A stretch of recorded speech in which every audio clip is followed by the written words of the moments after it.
аскөк дәмдендіргіш қасиетімен қоса дәрілік қасиеті бар екенін біздің жыл санауымызға дейінгі адамдар жақсы білген. Оны көне Египетте бауыр сырқатын емдейтін дәрі деп қараған. Ол бүгінде әлем халықтарының барлығында қолдан өсіріліп, күнделікті қажеттіліктерін өтейді. Аскөк 1 жылдық немесе 2 жылдық болып келеді. Оның биіктігі 1,5 метрге дейін жетеді. Жағдай талғамай еккен орынға жақсы жерсініп, бойлап өсе береді. Ол шатыша гүлдер тұқымдасына жатады. Аскөк шілде-тамыз айларында гүлдеп, қыркүйек айында дәні піседі. Тұқымының құрамында эфир майы 3%-ға дейін болады. Одан су буымен айдау арқылы басқа да май түрлерін өндіреді. Бұдан басқа фенхон, анетол, флавонидтер, аскорбин қышқылы, каротин, басқа да химиялық қосылыстар бар. Одан қан қысымын төмендететін, қан тамырларын кеңейтетін, ішектердің жұмысын жақсартып реттейтін, зәрді жүргізіп қақырық түсіретін дәрілер жасайды. Халық емшілері одан ежелден ұйқы келтіретін, өтті айдайтын, бауырды емдейтін, балалы әйелдерге сүт шығаратын дәрі ретінде қолданып, бай тәжірибе жинақтаған. Аскөк тұқымын ас қорыту жүйесінің жұмысын жақсарту үшін де тиімді пайдалана білген. Ғылыми медицина жас балаларға арнап, одан аскөк суын дайындайды. Ол үшін аскөк майының бір бөлігіне 1000 бөлік тазартылған су қосып дайындайды. Аскөктің ұнтақталған дәнінен 1 шай қасықты 1 стақан қайнап тұрған суға салып, жабық ыдыста 1 сағат бұқтырады.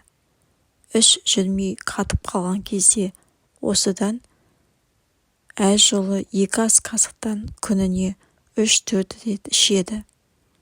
Аталған ауруға арпа және аскөк тұқымынан алып, ұнтақтап, оған алоэның кептірілген қабығынан қосып, соның 1 шай қасығын 1 стақан қайнап тұрған суға салып, жарты сағат жабық ыдыста бұқтырады. Осыны 1 ас қасықтан ас алдына күніне 3 рет ішетін болса, ішек жұмысына реттейді. Зәр жүрмей бөгеліп қалса, ұнтақталған аскөк тұқымынан 2 ас қасықты, ырғай тамырынан ұнтақталған 3 ас қасықты, жантақтың шөбінен 1 ас қасықты, алоэның құрғатылып ұнтақталған жапырақ үгітіндісінен 1 ас қасықты араластырып алады да, осыдан 1 ас қасықты 300 грамм қайнап тұрған суға салып, жабық ыдыста жарты сағат ұстайды. Дәрі дайын. Осыдан 1 ас қасықты ас алдында 3 күніне 3 рет ішеді. Бір емделу барысы 15 күн. Адамның ұйқысы қашып, көңіл күйі бұзылған кезде 1 стакан аскөк тұқымын ұнтақтап, оған 2 ас қасық ұнтақталған шүйгін шөп тамырын қосады да, жарты литр таза кокос шарабына салып, 20 минут ақырын қайнатады. Осыны 2 сағат бұқтырып қойып, жатар алдында сүзіп, 50 граммнан ішеді. Өтпен бүйрекке тас байланған кезде 2 ас қасық аскөк шөбін тұқымы, шөбі, жапырақтарын ұнтақтап, 500 грамм қайнап тұрған су құйып, су моншасында тағы 20-30 минут ұстайды. Осыны бұқтырып, салқындаған соң жылыдай ас алдында 3-4-ке бөліп ішеді. Қан қысымының өзгеруіне 1 ас қасық ұнтақталған шөбін 250 грамм қайнап тұрған суына салып, 30 минут бұқтырады. Осыны астан бұрын жарты стаканнан ішіп, 10 күнге жалғастырады.